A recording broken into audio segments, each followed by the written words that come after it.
श्री ज्योतिर्लिंग देवाच्या यात्रेनिमित्त आज होम मिनिस्टर कार्यक्रम अति उत्साहामध्ये पार पाडला। देवडगावच्या सर्व महिलांनी या कार्यक्रमामध्ये सहभाग केला आणि या कार्यक्रमाचे अँकर जे आहेत अस्मिता खटावकर यांचंही खूप इंटरॅक्टिव्ह आपल्या महिलांशी संपर्क झाला आणि महिलांनी तेवढाच प्रतिसाद दिला। लहान मुली, यंग लेडीज अँड म्हणजे वयस्कर महिलाही सुद्धा यात ॲक्टिव्हली सहभाग दाखवला त्यांनी आणि हा कार्यक्रम खूप अतिशय छान पद्धतीने झाला।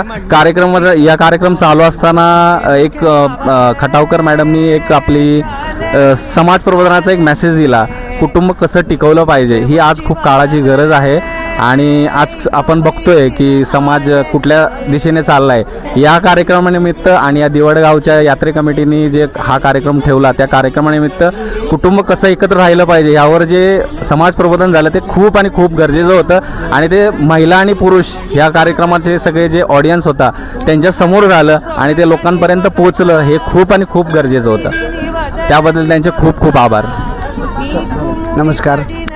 ज्योतिबा देवाच्या यात्रेला 2026 रोजी 25 वर्ष पूर्ण होत आहेत आणि या रौप्य महोत्सव कार्यक्रमानिमित्त आमच्या यात्रा कमिटीने होम मिनिस्टरसाठी कार्यक्रम ठेवला होता। त्याच्यासाठी आम्ही अस्मिता खटावकर मॅडमना इन्व्हाइट केलेलं होतं।